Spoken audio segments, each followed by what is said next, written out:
Hello friends, welcome to my YouTube channel study with Nix. दोस्तों, मैं आज से आपके लिए ये महेश कुमार बर्नवाल सर की किताब सार संग्रह एनसीईआरटी सार संग्रह के एक एक टॉपिक को वन बाय वन लेके आऊँगा। आज दोस्तों हम लोग पढ़ेंगे भारत का संवैधानिक विकास।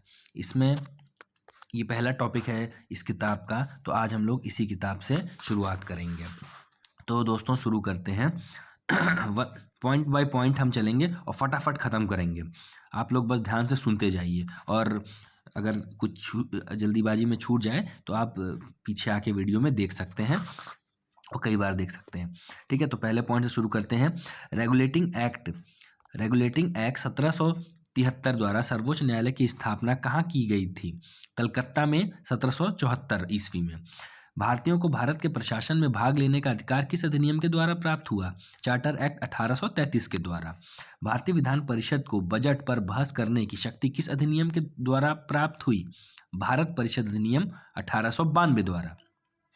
केंद्रीय विधानमंडल सर्वप्रथम किस अधिनियम के द्वारा द्विसदनीय बनाया गया? 1919 के भारत शासन अधिनियम के द्वारा। भारत के राष्ट्रपति को अध्यादेश यानी कि ऑर्डिनेंस निर्गत करने की शक्ति मूलतः किस अधिनियम से प्रेरित है? गवर्नमेंट ऑफ इंडिया एक्ट 1935 द्वारा। ठीक है, अब देखिए भाई दोस्तों, भारत का संवैधानिक विकास कुछ एक्ट्स के माध्यम से हुआ है। उन्हें एक बार एक करके देख लेते हैं। ईस्ट इंडिया कंपनी के अंतर्गत रेगुलेटिंग एक्ट आया था 1773 में। Pitt's India act 1784, charter act 1793, charter act 1813, charter act 1833, charter act 1853। British crown के अंतर्गत भारत शासन अधिनियम 1858, भारत परिषद अधिनियम 1861, भारत परिषद अधिनियम 1892, भारत परिषद अधिनियम 1909, भारत शासन अधिनियम 1919, भारत शासन अधिनियम 1935, भारतीय स्वतंत्रता अधिनियम 1947।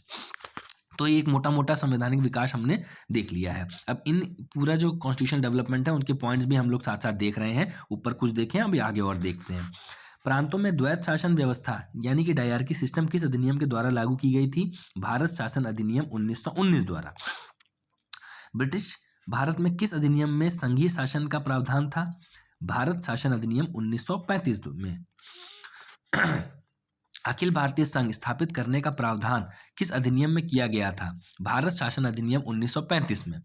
भारत के संविधान में केंद्र और राज्यों के मध्य किया गया शक्तियों का विभाजन भारत सरकार अधिनियम 1935 पर आधारित था।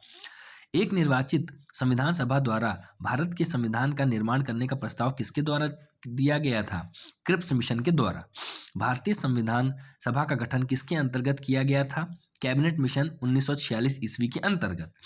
कैबिनेट मिशन द्वारा प्रस्तुत योजना के अनुसार संविधान सभा में प्रांतों से प्रतिनिधियों का निर्वाचन किस अनुपात में था? 10 लाख की जनसंख्या पर एक सदस्य।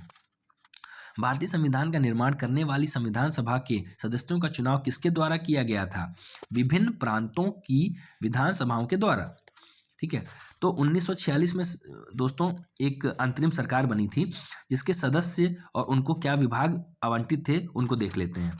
जवाहरलाल नेहरू राष्ट्रमंडल संबंध तथा विदेशी मामले, सरदार वल्लभ भाई पटेल गृह सूचना एवं प्रसारण, डॉक्टर राजेंद्र प्रसाद खाद्य एवं कृषि, जॉन मथाई उद्योग एवं नागरिक आपूर्ति, जगजीवन राम श्रम, सरदार बलदेव सिंह रक्षा, लियाकत अली खां वित्त, सी राजगोपालाचारी शिक्षा एवं कला।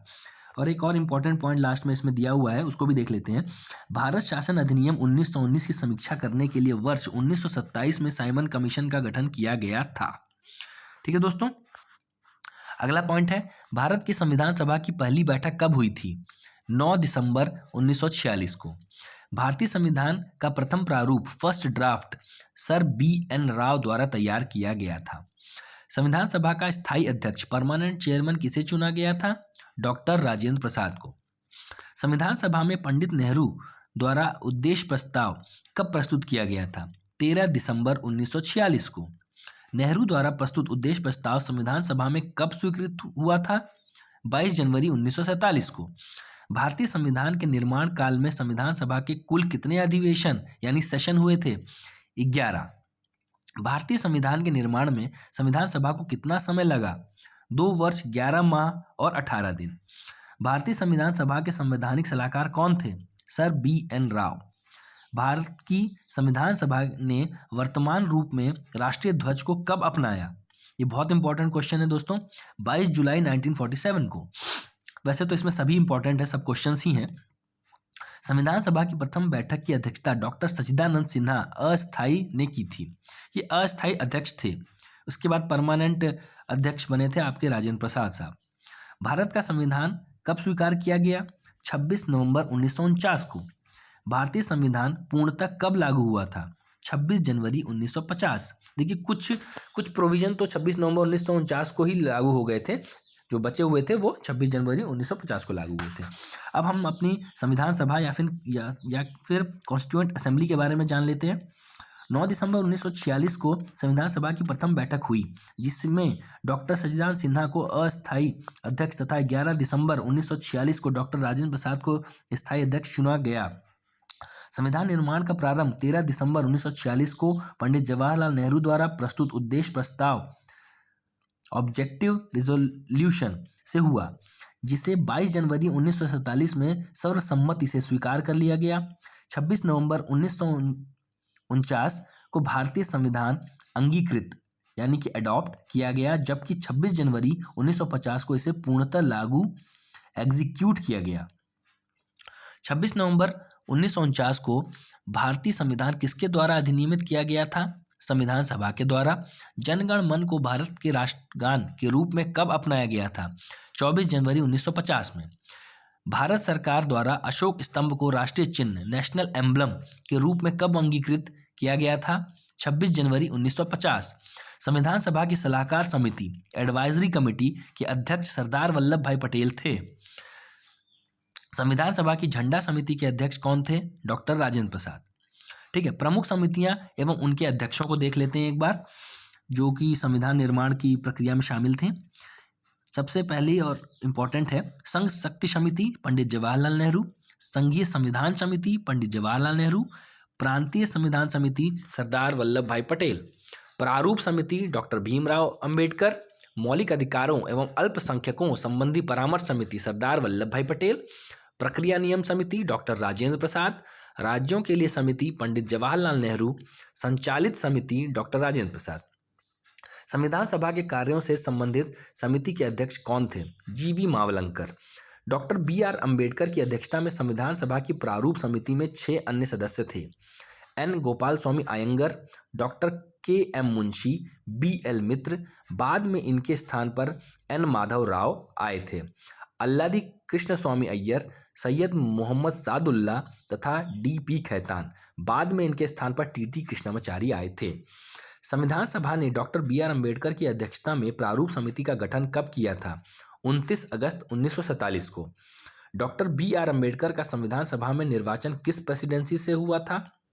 बम्बई प्रेसिडेंसी से पहले हुआ था 1947 से 1950 के लिए, बाद में पार्टीशन हो गया तो बम्बई प्रेसिडेंसी से 1947 से 1950 के बीच में हुआ।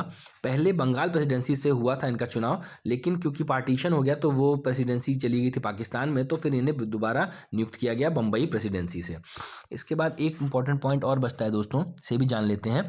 भारत का संविधान मूलतः 2 भाषाओं हिंदी अंग्रेजी में लिखा गया था और सभी सदस्यों ने इन दोनों प्रतियों पर हस्ताक्षर किए थे। तो दोस्तों ये था हमारा video constitutional development of India पे, भारत के संविधानी विकास पे। दोस्तों ये शॉर्ट वीडियोस मैं लेके आता रहूँगा, आप इसको फटाफट रिवीजन के लिए यूज़ कर सकते हैं। ओके फ्रेंड्स, प्लीज़ और वीडियोस के लिए मुझे लाइक करें, सब्सक्राइब करें। Thank you very much.